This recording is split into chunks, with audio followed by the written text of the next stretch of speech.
Hey, I have a matter to inquire. Don Quixote suddenly raised her hand. Inquire. Verily, I understood the first rule. Well, what, then is the second rule? Good grief. Do you really have to go out of your way to ask? Virgilius shot a cold stare at Ryoshu, who had just lit a cigarette. She returned the look with an unreadable expression on her face. Rule number 2. No littering cigarette butts on the bus. They leave burn marks. Huh. The bus falls silent once again. Hold on. The bus shouldn't be this quiet. Where's the engine roar? Karen. Where? Oh, frick. No food. Meffy hungry. Good. We could use something to lift the mood. Would he be suggesting a fuel stop? The idea of Virgilius casually plugging a fuel nozzle into the bus like some normal person at a pump felt strangely out of place. The vehicle needs fuel to run. Sharon, try flashing the headlights a bit. Light stage lights. It's done, Steiny. Wait a minute. That's like an open invitation for a highwayman to come rob us. That appears to be the intent. Sorry. I could hear someone pounding against the bus's steel plating outside. Oi! Leave all your stuff behind and get off. You got 30 seconds. 10, 9, hey, you skipped 20 seconds. Then 20 seconds for ya to say your prayers. Why am I surrounded by dullards left and right?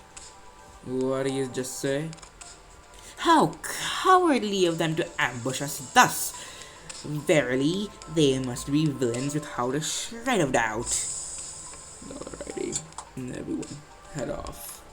And one more thing. We want half of them. Wait, no, them half dead, not dead, clear? A deep guttural rumble erupts as the side of the bus heaves and splits open. A number of human shapes litter the ground before the bus's gaping maw, some still conscious, others no longer in one piece. The maw then stretched even wider, for lack of a better word, started chewing through the bodies. Every bite came fast and voracious. Ryoshu looked in the spectacle with clear satisfaction, as though determined to savor every moment of it. Off the bus, Sinclair looked visibly shaken. Everyone here is so weird, surrounded by insane people. You think so too, don't you? The way he reacted made me wonder what history the sinners carried. Just to make sure. None of you were forced to join, right? Whatever happened before my head got replaced with a clock is a complete mystery, but as far as I can tell, I was basically forced into the company. And maybe they are not so different from me, or so I thought until... Sinclair bowed his head as if I'd hit a raw nerve. That's right, this was my choice. I'll get used to all this, won't I? He was muttering under his breath like he wasn't talking to me at all. Taste the dead! I would have done even if the company sought me not. Lo, you host of evil dwarfs nigh. Seriously, when was the last time I actually got this stuff myself? I swear, this lump of metal's eating better than we do. Do mind that all meals are portioned in appropriate amounts. It's nowhere near enough to get me going. I thought I heard Heathcliff shouting, "You think I'm doing this on a full stomach?" in the distance, but Rhodey seemed to pretend she heard nothing. Speaking of, does this bus run on stuff like blood or protein? It's encephaline, an energy source extracted by Lobotomy Corporation. The previous old warp, right? I heard it used singularity to produce energy. Though now that the wings fallen, all that's left is its rubble. Correct, which is why it's become a rarity these days. However, Mephistopheles is capable of forcibly extracting encephaline from the body. The body? Oh, I could not help but fixate on that word as I looked back and forth between the chewing maw of the bus and Vutis, who was barking orders at the other sinners. Yes, encephalin can only be extracted from the brain and the spinal nerves. It can be harvested from live subjects at greater efficiency. So that's why Virgilius was in order to kill the assailants. Okay, then, one might ask, then why feed the whole body? The answer is simple. That their blood and muscle tissue can also be processed into fuel. While encephalin is used to generate ignition and thus the leftover organic matter is used to sustain velocity, which in turn reduces the bus's encephalin demand. A hybrid. First went on to explain how most of the vehicle's fuel is taken from the branch facilities, and then harvesting encephalin from human bodies won't be sufficient in the long run. Most of it went straight over my head though. Well, that's complicated, but I get that you're in for some tough work. Not at all. No work is tough or fast. If anyone's doing the heavy lifting, it'd be the bus. Hey, manager bud, more incoming. Now. Hey, that's it. That's enough of that. Our guest will be here any moment. Virgilius said, poking his head out of the window. Guests? Who? I have determined that we will need a guide as well. This is our first trip to a dungeon. Excuse me? Are you the people from, Limbus Company? Someone approaches us with apparent hesitation. You, sure look like it. The bus had just about finished its meal and was crunching down the last bits of bone. Yuri, that was her name, watched it indifferently before introducing herself. I'm Yuri, a former employee of the previous L Corp.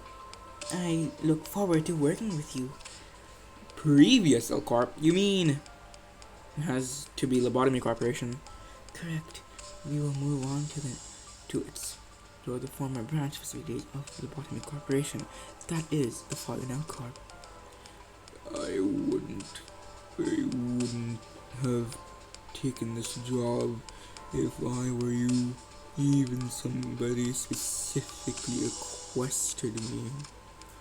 I doubt that end of your employment here left any pleasant memories, it being a fallen wing and all.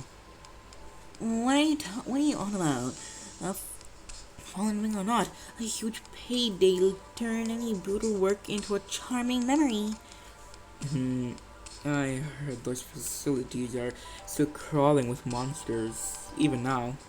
Not monsters, abnormalities. Regardless, what you said is true, but it is also a home to more important things than those entities.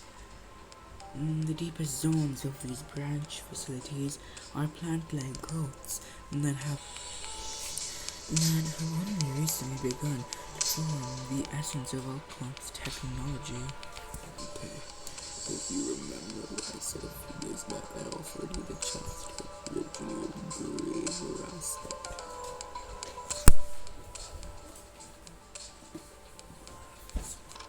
Once the assassins the golden bows retrieved, it'll be easy as pie. Hearing the word aspect still makes my head ache. What exactly was I trying to do? There's no need to rouse your brain trying to remember what can't. It'll all come back in due time. I return to someone to force. Blasted advice. Alrighty, for now I should focus on what my present self is able to process. And if it's lobotomy corp we're scouring, we might come across some enkephalin too. Does that mean we won't have to feed more people to our vehicle? We would also grab some EGO if we're lucky. So that's 3 rats with 1 stone. EGO? That's another unknown term that makes me tilt my head. You know what? I'm gonna refer to it as something like ego. But in any case, it seemed rather rude to keep talking to each other when we had a guest on board. And apparently I wasn't the only one who thought so. Yo, Miss Yuri, what have you been up to after Elcarp? Gregor flashed what looked like his best attempt, a kind smile to a new passenger, hoping to strike up a conversation. The corners of his eyes twitched from forcing a facial expression he obviously wasn't used to, but I pretend not to notice. It appears to me that thou art a noble and honorable fixer. It is said that all fixers exude as the noble scent of heroes. As Yuri gave a slight nod, I heard Ishmael release a deep sigh. I know who gave you that idea. The fixers are anything but noble or heroic. They only scent you smell as a miserable stink of wage slaves. It could have been easy to find another job so soon. Good that you're holding up. For now, I'm just a contract worker.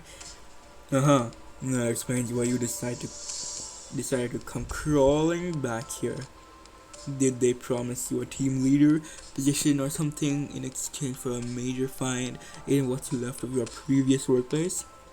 My contracts might get extended if I return with results.